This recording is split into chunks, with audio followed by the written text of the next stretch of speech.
Hello, welcome or welcome back. General reading po tayo. Pwedeng tutugma, pwedeng hindi ha, kasi general reading lang naman ito. So, bahala na kayo. Pwedeng sa iba, naganap na. Pwedeng sa iba, nangyayari pa lang. Pero pwedeng sa iba, mangyayari pa lang. Tingnan natin anong energies na meron. Yung mga dapat nyong malaman sa ngayon.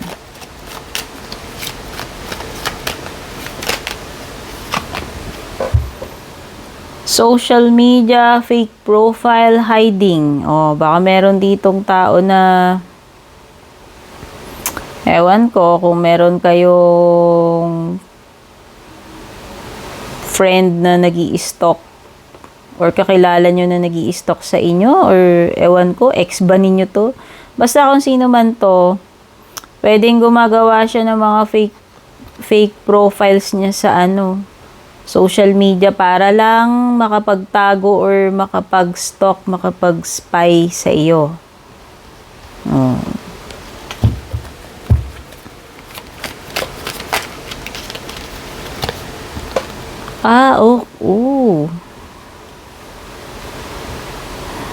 So, itong tao na to parang may hindi siya magandang intention, no? Dito pa lang mapapansin mo na kasi the fact na gumagawa siya ng mga fake accounts para lang subaybayan ka. So, hindi maganda. Pwedeng gusto ng revenge na itong tao na to kasi parang sinasabi dito sa card na may revenge eh. Sobrang galit niya siguro sa'yo. Hindi ko alam ano ba ang naging history mo neto. Pwedeng romantic interest to, pwedeng hindi naman. Pero may pinaplano to for sure kasi parang, ayan o, gusto kanyang i-punish or gusto niya ng revenge sa'yo. So, kalaban for sure. Oh. May mga hindi rin inaasahan dito. Pop-up eh. May pop-up card ka. Pwedeng may bisita. Hindi na-expect. Kung hindi man tao ito eh anything na biglaan, hindi mo surprise yan. Surprise na ganap. Surprise na bisita. Something na out of the blue, bigla na lang susulpot. Yan. Biglaan eh. Spontaneous, no? So, ano pa?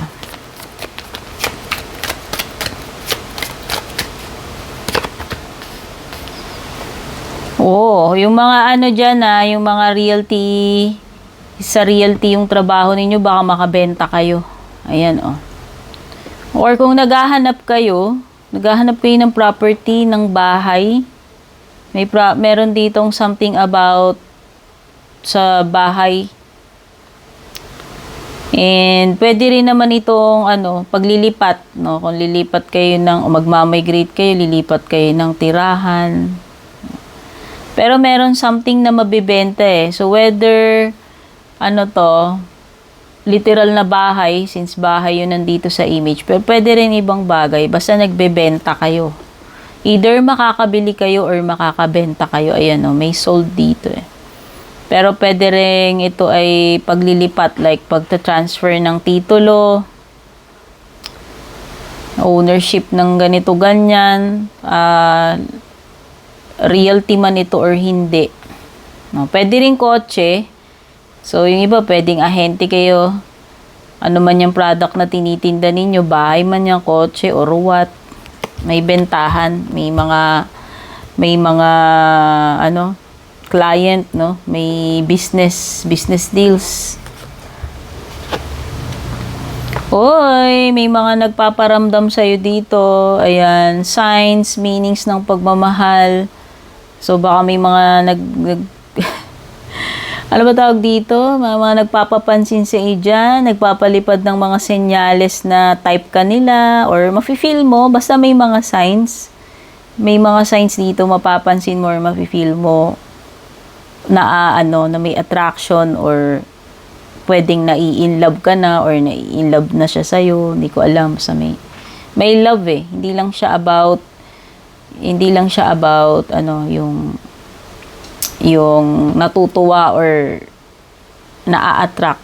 Pwedeng may feelings talaga to. Pwedeng may pagmamahal ito. So, pwedeng ito ay hudyat ng ng attraction na mauuwi sa commitment or relationship. Meron talaga, may nagbabantay sa'yo dito, so be careful, no? Merong green-eyed person dito. Eyes for you, fascinated, watching. Basta may nanonood sa'yo dito. Or yung pinag-uusapan natin lumitaw kanina, kung meron man tao dito na nag-i-stalk sa'yo, pwedeng ex mo or kung sino man to, pero meron nga siyang balak na hindi maganda. Pero pwede rin naman kasing may naiinggit din sa'yo since green-eyed ito. Evil eye, naiinggit, binabantayan ka lang, naghahanap ng mga pwede niyang makitang kasiraan mo. Or pwedeng meron ka stalker, admirer, or someone na obsessed sa'yo. Basta, binabantayan ka eh. Sinusundan ka eh. Hindi ko pa alam kung ano ibang motives nito, pero yung mata niya fixated siya sa'yo. Fixated, obsessed, or ewan ko ano pang ano man ang purpose netong mata na nakabantay sa'yo. What tayo additional cards sa tarot?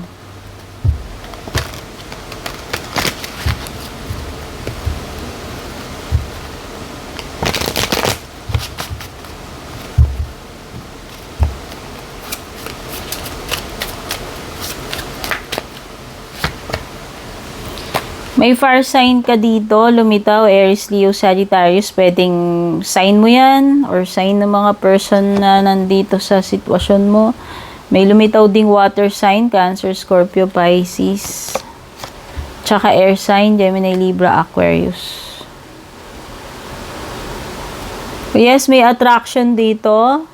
This person finds you sexy.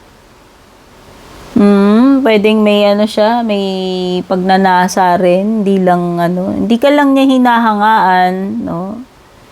Meron ding may something like physical attraction. Sabi ko nga nasisexy yan, napopogi yan, namamachuhan sa iyan, no? Merong na-attract sa iyo dito. Okay, someone here who cannot let go of the past. Siguro siya yung obsessed sa'yo doon na naggagawa ng mga fake profiles, sumusunod-sunod sa'yo. Ewan ko, sabi ko nga, fixated sa'yo yan. Obsessed. Kaso ang hindi maganda doon may na-pick up na revenge So, hindi ko alam kung anong basta for sure may pinaplano tong person na to sa'yo.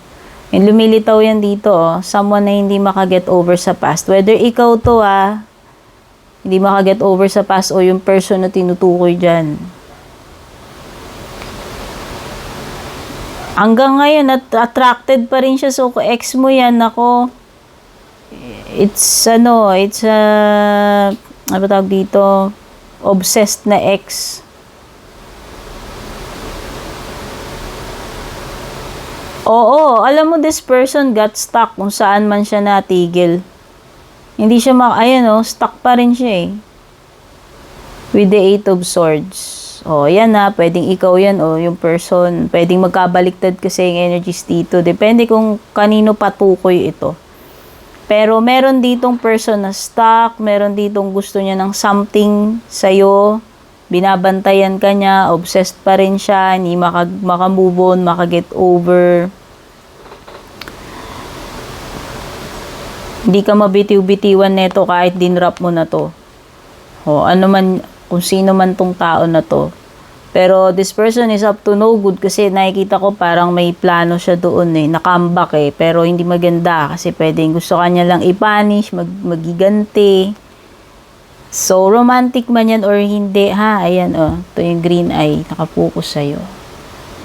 Okay, so yun yung mga na-pick up ko dito sa inyong general reading. Love you all, sana makatulong sa inyo to. God bless, babush.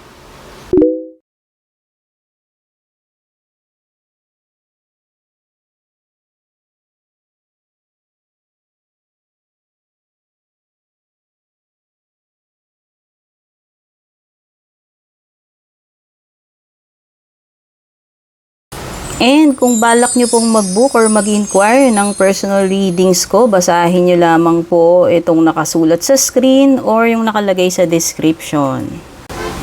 Shoutout at thank you sa ating mga YouTube channel members, Juliet Saito, Vel, Mildred, Julian, Alejandra, Maya 2.6, Michael, Rosel, Belen, Melinda, Jane, Devi, Joy, Gwen, De Luna.